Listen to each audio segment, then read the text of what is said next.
ሰላም ሰላም በአዲስ አበባ በተለይም ደግሞ በፒያሳ አካባቢ ስላለው ወርቅና ስለተለያዩ የካራት አይነቶች ጠቃሚ ማብራሪያ ለመስጠት መጥተናል። እባካችሁን አስተውሉ። የፒያሳ ወርቅ ገበያ ከዓለም አቀፍ የወርቅ ገበያና ከኢትዮጵያ የምንዛሪ ተመን ጋር በእጅጉ የተቆራኘ ነው። የዋጋ እዚህ ላይ የማቀርብላችሁ ማለት ነው በአሁን ጊዜ ያለውን መረጃ መሰረት ያደረገ ነው። ዋጋው ግን ዛሬ ይሄ አልኳችሁ ማለት ነገ በዚህ ዋጋ ይሸጣል ማለት አይደለም። ስለዚህ በየጊዜው ሊለዋወጥ ስለሚችል ለመግዛት ወይም ደግሞ ለመሸጥ ስትወስኑ በአካባቢያችሁ ባለው ሱቅ ላይ ይህንን መረጃ ይዛችሁ በመሄድ አስፈላጊውን ነገር ታደርጉ ዘንድ ማሳሰቢያ ለመስጠት እንወዳለን። ከዛ በፊት ግን የዚህ ዩቲዩብ ቻናል ተከታታዮች ቤተሰብ ስለሆናችሁ እጅግ በጣም እናመሰግናለን። ቪዲዮውን በላይክ ጀምሩት። እንዲሁም ለቻናሉ አዲስ የሆናችሁ ቤተሰቦች ደግሞ ሰብስክራይብ በማድረግ ቤተሰብ መሆንና ይህንን ወርቃሚ የሆነ ፋሚሊ መቀላቀል ትችላላችሁ። አሁን ቀጥታ ስለ ወርቅ ካራቶች እንዲሁም ደግሞ ዛሬ በተለይ በአዲስ አበባ ፒያሳ አካባቢ ስለ ተስተዋለው አማካይ የሆነ ዋጋ ዝርዝር የማመላከታችሁ ይሆናል። ከዛ በፊት ግን ለዚህ ዋጋ በተለይ ደግሞ ዛሬ ስለተቀመጠው ዋጋ ምክንያቱ ምንድነው እንደዚህ ስለመሆኑ ለምትሉኝ ምክንያቶቹን በማስቀመጥ ጀምራለሁ። 3 ምክንያቶችን አስቀምጬላችኋለሁ። መጀመሪያ ላይ የመጀመሪያው ምክንያት ምን መሰላችሁ? ዓለም አቀፍ የገበያ ዋጋ ነው፣ ግሎባል ፕራይስ የሚባለው ማለት ነው። በተለይ ደግሞ የወርቅ ዋጋ በዓለም አቀፍ ደረጃ በዶላር እንደሚወሰን እናውቃለን። ይህ ዋጋ ሲጨምር በኢትዮጵያም ያለው ይጨምራል ማለት ነው። ከዓለም አቀፍ የገበያ ዋጋ ፕራይስ ቀጥሎ ደግሞ የምንዛሪ ተመን ወይም ደግሞ ኤክስቼንጅ ሬት፣ የኢትዮጵያ ብር በዶላር ላይ የሚኖረው የውድቀት መጠን ወይም ደግሞ በጥቁር ገበያ ተመን ጭምር ማለት ነው። የዋጋ የብር ላይ የሚያንጸባርቀው ብር ሲዳከም የሀገር ውስጥም የወርቅ ዋጋ በብር ምን ይላል ማለት ነው? ይጨምራል። ሁለተኛው ለዚህ ዋጋ ምክንያቱ ደግሞ የምንዛሪ ተመን ነው ማለት ነው።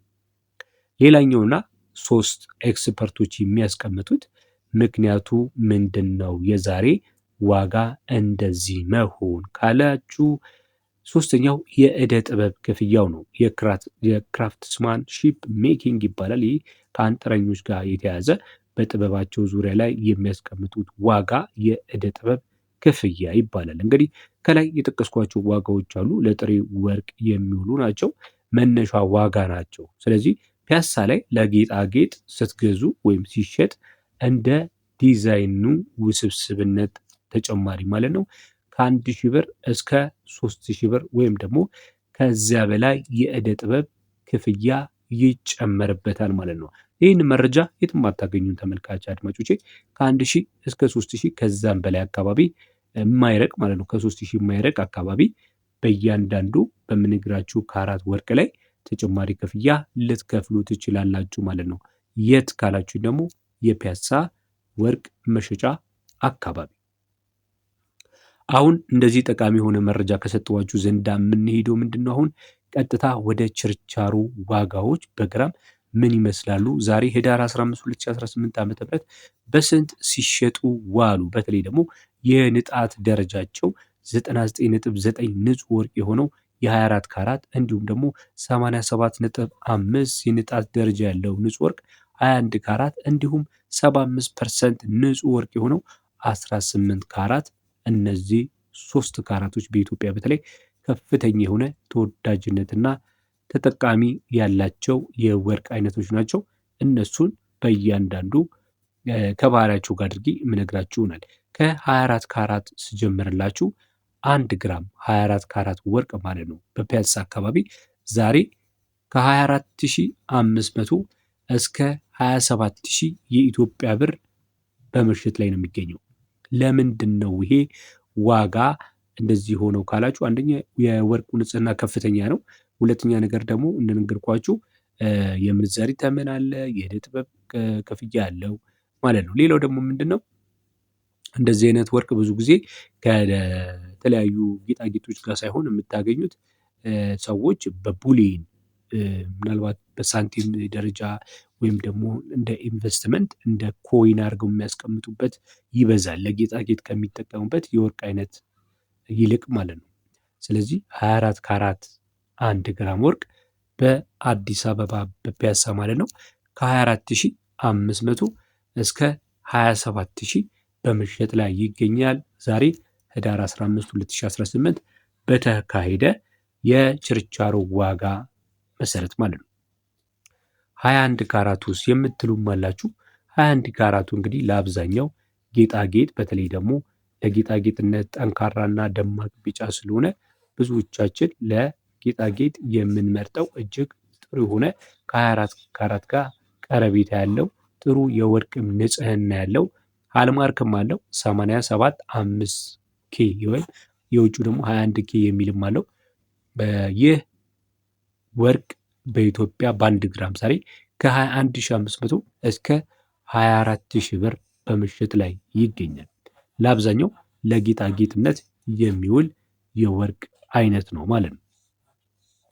ቀጥሎ የምነግራችሁ ተመልካች አድማጮች ባለ 18 ካራቱ ነው። ባለ 18 ካራቱ 75% የወርቅ ንጽህና እንዳለው ይታወቃል። በአዲስ አበባ ፒያሳ የዚህ ካራት 1 ግራም ወርቅ ግምታዊ ዋጋ ዛሬ በኢትዮጵያ ከ18500 እስከ 21000 እየተሸጠ ይገኛል። በተለይ ደግሞ ይሄ ጠንካራና በተለይ ደግሞ ለተለያዩ ፋሽኖች፣ ለተለያዩ ጌጣጌጦች፣ ለአንገት ሐብል፣ ለጆሮ ጌጥ፣ ለእጅ ቀለበት እንዲሁም ለተለያዩ መዋቢያ ማለት ነው እጅግ በጣም ግልጋሎት ላይ በሰፊው ከሚውሉ የካራት አይነቶች መካከል አንዱ እንደሆነ ይታወቃል። የ1 ግራም መሸጫ ማለት ነው በ2018 ካራቱ ከ18500 እስከ 21000 ነው። ከ18500 እስከ 21000 ይህን ይመስላል እንግዲህ ማለት ነው። እንግዲህ ለምን ይመረጣሉ የሚለውን ትንሽ ልበላችሁ። 24 ካራቱ እንግዲህ ምንም መለያው ካላችሁ በጣም ደማቅ ቢጫ ቀለም ነው። በባለሙያዎች እንግዲህ ሶፍት ተብሎ የሚታወቀው በጣም ሶፍት የሆነው ከሁሉም በላይ የወርቅ አይነት ነው። ዋና እንደነገርኳችሁ ሙሉ በሙሉ ንጹህ ስለሆነ ለኢንቨስትመንት ነው።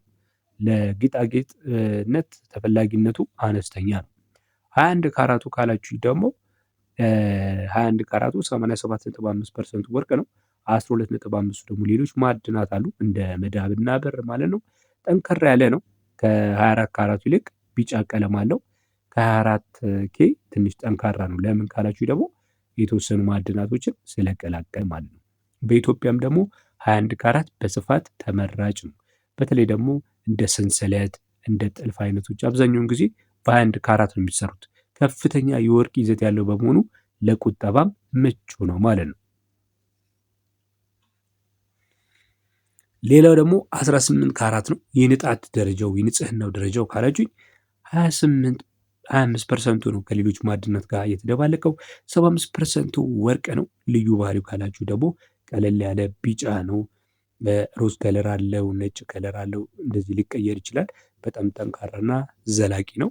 ለተለያዩ ለፋሽን ዲዛይኖች እንዲሁም ደግሞ ለተለያዩ ጠንካራ ጌጦች የምንጠቀምበት ዕለት ዕለት ማለት ነው 18 ካራቱ ነው ማለት ነው። እንግዲህ በፒያሳ አካባቢ ያለው የዛሬ የዋጋ ማለት ነው በሶስቱ ካራቶች ይህንን ይመስላል። በዚህ ዩቲዩብ ቻናል ላይ እንግዲህ የተለያዩ ወርቅንና ወርቅን የመሰሉ መረጃዎችን ከተለያዩ ሀሳቦችና የቢዝነስ መረጃዎች ጋር አድርገን የምናቀርብበት ዩቲዩብ ቻናላችን ነው። ከወደዳችሁ ላይክ በማድረግ እንዲሁም ብዙ ሰዎች ጋር እንዲደርስ ሼር በማድረግ ታበረታቱን ዘንድ እንጋብዛለን። ሼር ስለምታደርጉ ቤተሰብ ስለምትሆኑ እጅግ በጣም እናመሰግናለን።